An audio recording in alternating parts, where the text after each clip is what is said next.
क्या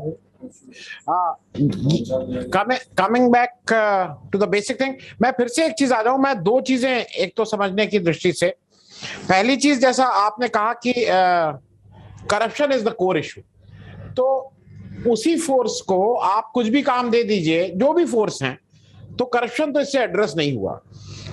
दूसरा क्या है, क्यों क्यों why we are doubting and why everyone is doubting. A case in point is the Shahrukh Khan case. Let us, एक मिनट में उस पे अपना, let me be the devil's advocate. जब जब वहां पे एनसीबी गई और उसने पकड़ा, उसके पोजीशन में कुछ नहीं मिला, और जो लॉ ऑफ द लैंड है वो कहता है कि if the position is not there, तब आप उसको कुछ नहीं कर सकते हैं, नंबर वन। नंबर टू, अगर उसके ब्लड में या उसके उसमें कहीं मिलता और ये प्रूव होता कि इज अ ड्रग एडिक्ट, तो उसको थाने नहीं ले जाया जाता, उसको रिहैब सेंटर भेजा जाता है। Now these two things never happened with his son. Now because वो सेंट्रल गवर्नमेंट से भेजे गए थे, everyone knows why they were Saint.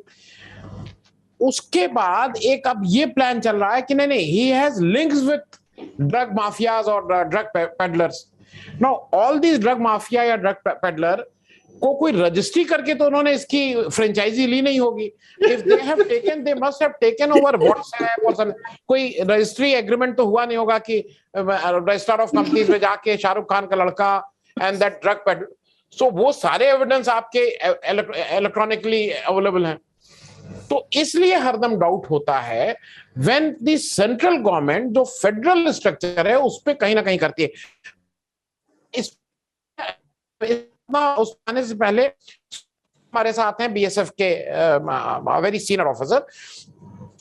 सूद साहब, ये जरा समझाइए, मतलब मैं एक ही सेंटेंस बोलूं, व्हाट इज द लॉजिक? क्योंकि इसको अगर रैशनलाइज कहा जा रहा है तो हमारे हिसाब से less of policing, less of वो 15 किलोमीटर से 50 क्यों करना था? जो 50 थे उनको 15 कर देना था। एक तो लॉजिक ये भी हो सकती है।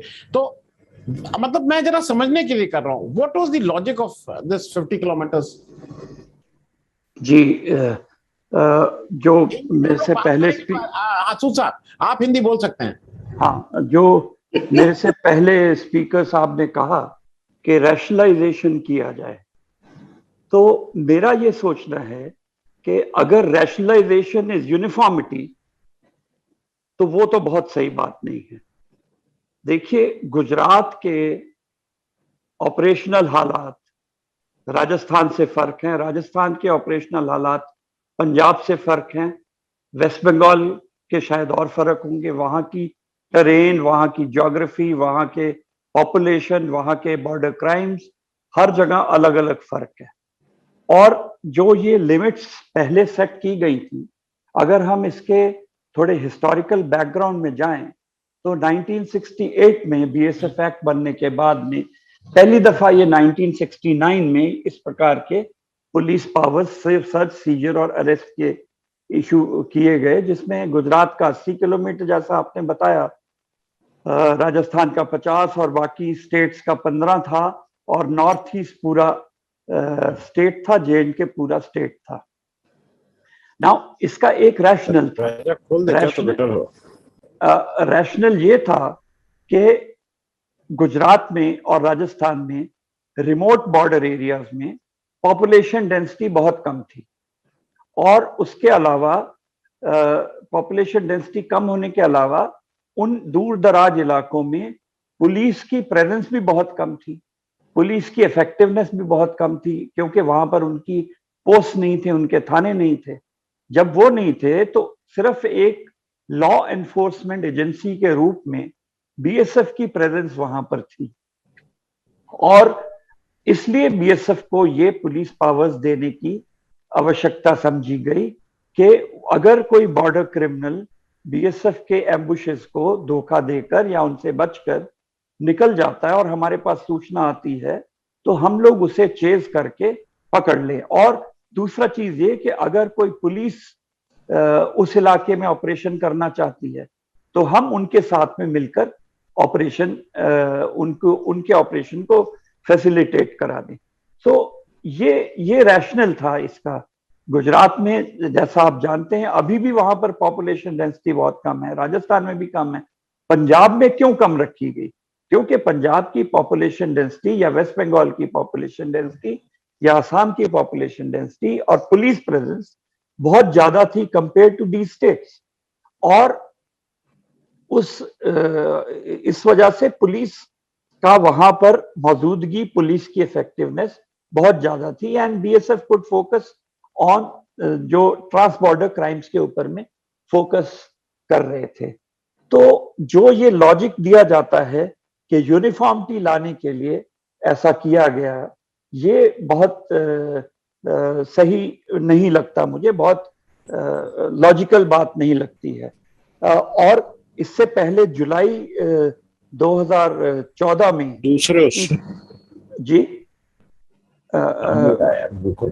आपको मेरी आवाज आ रही है? हाँ हाँ जी, आ रही। तो जुलाई 2014 में इसी सरकार ने एक नोटिफिकेशन इशू किया था, और जो अभी नोटिफिकेशन है उसको अमेंड करा है। तो सिर्फ 7 सालों में ऐसा क्या हो गया चेंज कि आपको ये चेंज करने की जरूरत पड़ी? मेरे ख्याल में तो पंजाब में, गुजरात, वेस्ट बंगाल में, असम में लिमिट बढ़ाने के बजाय लिमिट को घटाना ज्यादा आवश्यक था, क्योंकि पॉपुलेशन डेंसिटी इतनी ज्यादा हो गई है। हम इसका दूसरा पक्ष ये है कि हमें सर्च, सीजर, अरेस्ट के पावर्स हैं, पर हमारा एक्यूमेन, हमारी ट्रेनिंग, हमारे रिसोर्सेज इतने नहीं हैं कि हम उसको जिस तरह से पुलिस कार्रवाई करती है उस तरह से कर दें। और जहां तक पुलिस को हैंडओवर करने की बात है, तो ये तो पहले भी था। पहले भी अगर हम किसी को ट्रांस बॉर्डर क्रिमिनल को पकड़ते हैं या 15 किलोमीटर के इलाके में पकड़ते थे, तो हमें उसको जो लेट डाउन लॉ है 24 घंटे के अंदर में हमें उसको कंसर्न अथॉरिटी के सामने पेश करना पड़ता था। पुलिस इन्वेस्टिगेशन तो हम पहले भी नहीं करते थे, ना इन्वेस्टिगेशन हम अभी भी नहीं कर सकते। तो लॉजिक इसका मुझे समझ में नहीं आया। हम आगे आगे जैसे बात करेंगे और इस पे बातें निकलनी, पर इससे पहले कि मैं अपनी बात को खत्म करूं, मैं एक चीज पर कमेंट करना चाहता हूं जो इन्होंने, हमारे स्पीकर ने कहा। मैं 38 साल की नौकरी में बीएसएफ में, मैं ये गारंटी नहीं दे सकता कि बीएसएफ 100% करप्शन फ्री है, मैं ये गारंटी नहीं लेता हूं। परंतु मैं ये भी कहता हूं कि बीएसएफ बाय एंड लार्ज एक बहुत ईमानदार फोर्स है। शायद इसलिए है कि अपॉर्चुनिटीज नहीं है, हो सकता है, जो भी हो। अब बिकॉज करप्शन और इंटेग्रिटी का टेस्ट तभी होता है जब किसी को अपॉर्चुनिटीज मिलती है, शायद ये भी रीजन है। बट मैं ये गारंटी के साथ कहता हूं कि बाय एंड लार्ज बीएसएफ एक बहुत ईमानदार फोर्स है। जहां तक कैटल्स, इसको मैं कमेंट को थोड़ा सा इस पे कमेंट करना जरूरी समझता हूं, बिकॉज ये एक डायरेक्ट हमारी ऑर्गेनाइजेशन के ऊपर एक एडवर्स कमेंट है। कैटल जो स्मगल होते हैं, वहां का बंगाल का या असम का या त्रिपुरा का लोकल कैटल तो होता नहीं है। वो कैटल पूरा राजस्थान से, हरियाणा से, यूपी, बिहार से, पूरे 4-5 स्टेट से, पूरे 2,500-3 हजार किलोमीटर का रास्ता पार करते हुए जाता है। सारे स्टेट्स में पुलिस है, सारे स्टेट्स में prevention of cruelty to animals वाले, राइट्स वाले लोग, व्यक्ति लोग हैं वहां पर। कहीं पर भी ये कैटल नहीं रोका जाता है। और आखिर में हमारा एक बीएसएफ का जवान, जिसका एक रात के समय में एरिया और रिस्पॉन्सिबिलिटी 1-1.5 किलोमीटर का एरिया है, वो उस कैटल को, जो हजारों की संख्या में उसके ऊपर एक हमले की तरह से बढ़ रहा होता है, और जिसके पीछे उनको हाँकने वाले कई व्यक्ति, कई बॉर्डर क्रिमिनल्स होते हैं, वो he is expected to stop that. So while I am in agreement के कैटल स्मगलिंग होती है और उसमें शायद कुछ कनाइवेंस भी कभी कभी होती है, परंतु इसके लिए सभी लोगों की के एक कोऑर्डिनेटेड एफर्ट की जरूरत है कि कैटल स्मगलिंग को रोका जाए। और जैसा एक दफा आपसे पहले भी डिस्कशन हुई थी, शायद अगर हम इस चीज को सोचें कि हम इस प्रॉब्लम को रोकने के लिए कैटल को हम लीगलाइज क्यों नहीं कर देते, कैटल ट्रेड को। We will earn money, we will earn goodwill of Bangladesh and so on so forth, बाकी जो भी रीजंस हो। तो मैं अभी अभी ये कमेंट कर रहा हूं, उसके आगे आगे जैसे डिस्कशन चलती है और बातें करेंगे। जी, मैं मानता हूं, ठीक है आपकी बात कि एनेबलिंग प्रोविजन है, बट जैसा आपने कैटल का कहा, तो बीएसएफ बांग्लादेश बॉर्डर से उठ के यूपी या हरियाणा में तो उसको कंट्रोल नहीं कर सकती। हम रीजनेबली एक्सपेक्ट ये कर सकते हैं कि हम बॉर्डर एरिया में जो 4-5 किलोमीटर या पहले का 15 किलोमीटर का इलाका अमेरिका था, हमारी जिम्मेदारी थी, उसमें कर सकेंगे। आपका जो सवाल बिल्कुल सही है मिस्टर आनंद, ये हमारे रिसोर्सेस के ऊपर बहुत ज्यादा स्ट्रेन है। हमारी जो ट्रुप्स हैं, सारी की सारी ट्रुप्स ग्राउंड पर कमिटेड हैं, बीओपीज पर कमिटेड है, और यदि हमें किसी क्रिमिनल्स को चेज करना है या इंटेलिजेंस ऑपरेशन करने हैं, तो हमें वो ट्रुप्स उन्हीं पोस्टों से निकालने पड़ेंगे। पोस्टों से निकलकर वो जाएंगे, वापस आएंगे, उतनी देर में हमारा बॉर्डर सिक्योरिटी जो है, बॉर्डर की विजिल जो है, वो डाइल्यूट हो जाएगी। तो अब सरकार ने अपनी विजडम में ये पावर्स तो दे दिए हैं, बट इसके प्रैक्टिकल इम्प्लीकेशंस हैं, ये हैं कि व्यवहारिक तौर पर इसको हम जमीन पर लागू करना, इसमें बहुत बहुत मुश्किल है। पहले ही 15 किलोमीटर तक ही लागू करना मुश्किल था, क्योंकि आप अगर हिस्ट्री उठाकर देखें तो मुझे नहीं लगता कि बहुत ज्यादा केसेस ऐसे कोई हुए हैं कि हम 15 किलोमीटर तक गए हों। और जहां तक मेरी नॉलेज जाती है, मैंने ये भी पाया है कि इवन 15 तो छोड़िए, 4-5 किलोमीटर दूर पीछे जाने पर कोई बंगाल एरिया में हमारे जवानों की लिंचिंग कर दी गई। वहां पर इंटेलिजेंस बेस्ड ऑपरेशन पे गए थे और पुलिस के साथ भी गए थे, पर वहां पर उन्होंने, क्राउड ने उनकी लिंचिंग कर दी। तो मेरे ख्याल में हम एक first class border guarding force हैं, आपने भी कहा और मैं भी ऐसा मानता हूं कि हम एक first class border guarding force हैं। Let us remain a first class border guarding force, हमें एक थर्ड क्लास पुलिस मत बना दिया जाए, ठीक है। और इस जो अमेंडमेंट के कई और पक्ष हैं जिनके बारे में मैं बात करना चाहता हूं कि नंबर जी, एक, जी बोले, बताएं। जी, पहले तो पॉपुलेशन डेंसिटी जो 1969 में पहली नोटिफिकेशन निकली थी, फिर 1973 में अमेंड हुई थी, उसके बाद से आज के 50 सालों में पॉपुलेशन डेंसिटी अगर नहीं कुछ तो 2 या 3 गुना बढ़ गई है, और पुलिस प्रेजेंस भी बढ़ गई है। तो इस ऐसे मामले में, ऐसी सिचुएशन में मेरा तो ये विचार है कि हमें जो पावर्स दिए गए वो बढ़ाने की बजाय घटाने की आवश्यकता थी। चलिए, घटाए नहीं तो एज इट इज रहने देने की आवश्यकता थी। नंबर एक। नंबर दो, पंजाब में, बंगाल में और जो असम में आर्म फोर्स, असम में तो शायद arm force special power act लागू है, पर पंजाब में और वेस्ट बंगाल में ये लागू नहीं है। तो हमारे पास ऐसे कोई पावर्स नहीं है कि हम किसी परमाइसिस को जाकर सर्च कर सकें on our own without production of a search warrant. तो हमें एज इट इज पुलिस की मदद तो लेनी ही पड़ेगी। और दूसरी चीज जो आपने कही कि इसमें हालांकि कोऑर्डिनेशन हो सकती है, पर यदि हमें ऑपरेशन की स्विफ्टनेस पे ध्यान देना है और हमें ऑपरेशन की सीक्रेसी पर ध्यान देना है, तो शायद बीएसएफ की टुकड़ी को तुरंत उठकर जाना पड़ेगा, और शायद उस दौरान में पुलिस के साथ में कोऑर्डिनेट करने का मौका भी नहीं होगा, और ऐसे में कंफ्यूजन में नुकसान होने की बहुत ज्यादा चांसेस हो सकते हैं कि किसी का नुकसान हो सकता है। रिसोर्सेस के बारे में मैंने बात कर ली कि रिसोर्स जो है हमारे लिए एडिक्वेट नहीं है कि हम इन पावर्स को प्रॉपर तरीके से उसको करें। एक आर्गुमेंट और दी जाती है कि बॉर्डर क्रिमिनल्स और हमारे जो एडवर्सरी हैं, वो बॉर्डर क्राइम्स करने के लिए, मिलिटेंट्स को मदद करने के लिए नई टेक्नोलॉजी का अडॉप्ट कर रहे हैं। जैसे ड्रोन्स के बारे में बात की गई, टनल्स के बारे में बात की गई। तो इन चीजों को, जैसा आपने सबने सुना हुआ है पानीपत सिंड्रोम, कि हम जितनी भी लड़ाइयां लड़ते थे हम आके पानीपत में लड़ते थे, तो हम इन ड्रोन्स और टनल्स से निकलने वाले बंदों को हम पीछे आने ही क्यों ना दें। हम ऐसी टेक्नोलॉजी, हम बीएसएफ को में ऐसी टेक्नोलॉजी में इन्वेस्ट करें जो बीएसएफ को दी जाए, और हम से रडार डिटेक्शन टेक्निक होगी या टनल डिटेक्शन टेक्निक्स होंगी, या हमारा इंटेलिजेंस रिसोर्सेज बढ़ जाए जिससे कि हम उनको पहली जगह पर ही रोक ले, बॉर्डर पर ही रोक ले, उनको पीछे जाने की जरूरत ही ना पड़े, आई मीन मौका ही ना मिले उनको पीछे जाने का।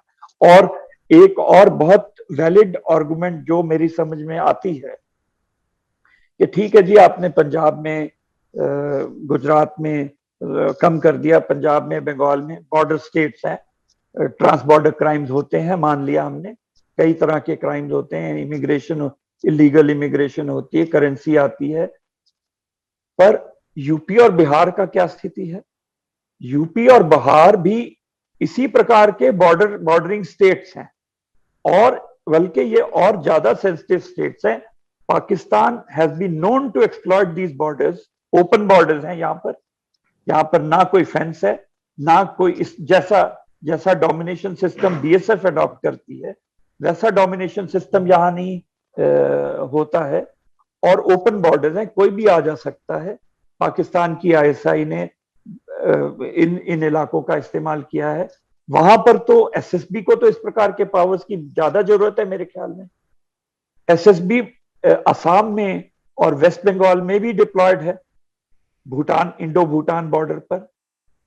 उनको तो ऐसे इस तरह के पावर्स नहीं डेलीगेट किए गए, पर बीएसएफ को, जो बीएसएफ के बॉर्डर है उन पे, मतलब मैं ये कह रहा हूं कि जो रैशनलाइजेशन की बात कही जा रही है वो rationalization probably rationally thought out नहीं है, if I may use that twist of the phrase. So rationalization has to be based on some logic, as Mr. Sabanand said. So वो logic, at least मुझे as a lifelong border guard, border man, मुझे वो ये बातें समझ में नहीं आ रही हैं कि इसमें इस तरह से रैशनलाइज है। हमें हमारी कोर कॉम्पिटेंसेस बॉर्डर गार्डिंग, हमारी कोर हमें इस तरह के एक्सटेंडेड, आज 15 था, आज 50 किया, कल को किसी के दिमाग में आएगा, कहेगा पूरा स्टेट हो जाए, जैसा मैंने सुना भी है कि शायद इनिशियल प्रपोजल में शायद ये पूरे स्टेट्स के लिए था, कोई पूरा स्टेट कर देगा।